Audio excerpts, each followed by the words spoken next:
They see my disability, I see my ability. They call me disabled, I call myself differently abled. There are some incidents that happen in your life. Those incidents break you, deform you, but they mold you into the best version of you. And the same thing happened to me. I was 18 years old when I got married. My father wanted me to get married. And all I said was, if that makes you happy, I'll say yes. And of course, it was never a happy marriage. Just about after 2 years of getting married, I met a car accident. Somehow my husband fell asleep and the car fell in the ditch. He managed to jump out, saved himself. I'm happy for him. But I stayed inside the car and I sustained a lot of injuries. The list is a bit long, don't get scared. The wrist was fractured. Shoulder bone and collarbone were fractured. My whole rib cage got fractured. And because of the rib cage injury, lungs and liver were badly injured. I couldn't breathe. I lost urinary bowel control. That's why I have to wear the bag wherever I go. 3 vertebrae of my backbone were completely crushed. And I got paralyzed for the rest of my life. I finally ended up in a hospital where I stayed for 2.5 months. I underwent multiple surgeries. One day, doctor came to me and he said, well, I heard that you wanted to be an artist, but you ended up being a housewife. I have a bad news for you.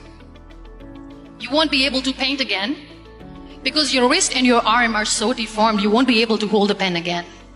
Next day, doctor came to me and said, your spine injury is so bad, you won't be able to walk again.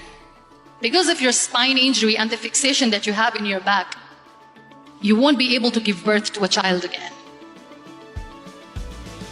That day, I was devastated. I asked my mother, why me? And that is where I started to question my existence. Why am I even alive? And that is where I realized that the words have the power to heal the soul. My mother said to me, this too shall pass.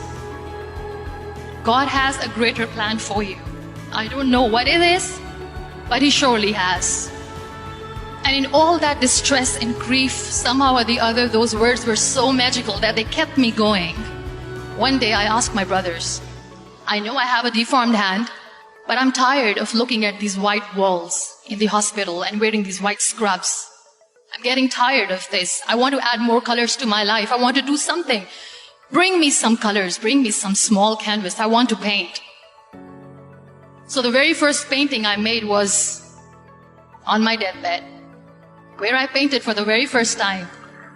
It was not just an art piece or just my passion. It was my therapy. And then I was discharged and I went back home.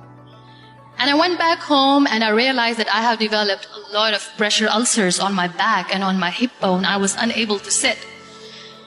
There were a lot of infections in my body, a lot of allergies. So doctors wanted me to lie down on the bed straight for not 6 months, for not 1 year, for 2 years. I was bedridden, confined in that one room, looking outside the window, listening to the birds chirping and thinking maybe there will be a time when we'll be going out with the family and enjoying the nature. That was the time where I realized how lucky people are. That is the time where I realized that the day I'm going to sit, I'm going to share this pain with everyone to make them realize how blessed they are, and they don't even consider them lucky. That day I decided that I'm going to fight my fears. We all have fears.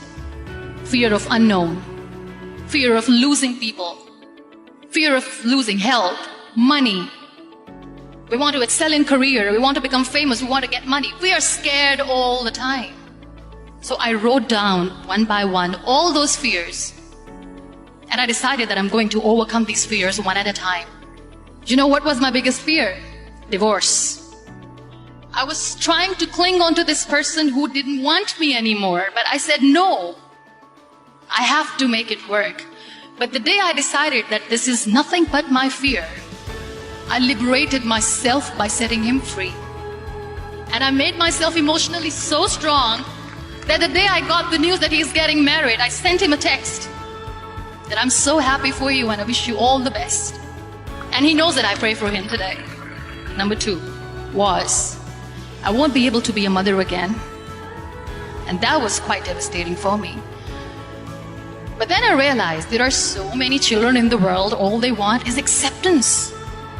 So there is no point of crying, just go and adopt one. And that's what I did.